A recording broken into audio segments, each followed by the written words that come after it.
তখন সে বলে, আমি যেখান হইতে বাইর হইয়া আসিয়াছি আমার সেই গৃহে ফিরে যাই। তো দেখো, তো তাহলে সেই গৃহেতে আবার ফিরে আসলো। এসে ওই সন্তানটা কি সুস্থ ছিল, সুন্দর ছিল না? যখন মা বাবার কথা শুনতো, ভবনে বুঝতো, চলতো ফিরতো, কখনো কোনো হালত নেই। অন্ধ্রপ্রদেশে পড়তে থাকতো, মা আজকে আমার পরীক্ষা, প্রার্থনা করে দাও। মা আজকে আমার পেটে যন্ত্রণা রে, প্রার্থনা করে দাও। মা আমার এটা দরকার, প্রার্থনা করে দাও। মা আজকে 25,000 টাকা লাগবে, প্রার্থনা করে দিবি, সেখানে কম টাকা নিলে রে। তাহলে কে করতেছে এগুলো?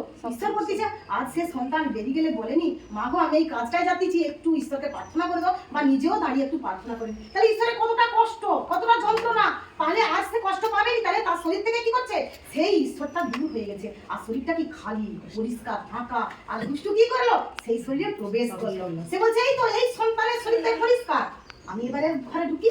তারপরে কি হয়েছে দাদা ভাই একটু বলো। পরে সে আসিয়া তা শূন্য মার্জিত ও শোভিত দেখে। হ্যাঁ, তখন সে গিয়া আপনা হইতে দুষ্ট অপর আত্মাকে সঙ্গে লইয়া আইছে, আর তাহারা সেই স্থানে প্রবেশ করিয়া বাস করে। হ্যাঁ, তো দেখো তাহলে কি প্রথমে সেই দুষ্ট একজন ছিল, তখন তার শরীরে কি জ্বর কাশি এত হতো।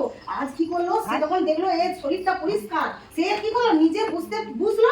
অপরন্ত তার যে সঙ্গী সাথীরা ছিল, মাথা যন্ত্রণা, হাগা, বমি, জ্বর, কাশি সবকে দেখে গেল। সত্য আজ আমি আমার সন্তানের দ্বারা এটা বুঝাচ্ছি, এ বাক্য পরমেশ্বর কি তার সত্য বাক্য, জীবন্ত।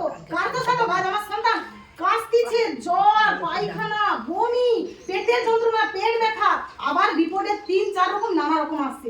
আমি তো জানি ও সুন্দর, কারণ ও যিশুর নামে স্বীকার করছে, আবার ঈশ্বরের কাছে ও সুন্দর হচ্ছে, নত হচ্ছে। ওর জীবনে তো আর কিছু থাকবে না, ও তো একদমই সুন্দর। পরমেশ্বর পিতাকে তো ওকে আরো নতুন সুন্দর জীবন দিচ্ছে। তো আমি বলতেছি, বাপ তুই কত ভুল করছো বল, কতটাই ভুল করছো। দাদা ভাই আমাকে বলতেছে, তোমার ছেলের কানে বাক্য বলবো, ভজন গাইবো, ও শুনবে তো? আমি কি রে? বলে হ্যাঁ আমি শুনবো। দাদা ভাই ভজন গাইলো, বাক্য বললো, অন্য ভাষা করলো, দিদি ভাই জামাই করলো, চুপচাপ শুনতেছে, খুব সুন্দর। তো পরমেশ্বর ওই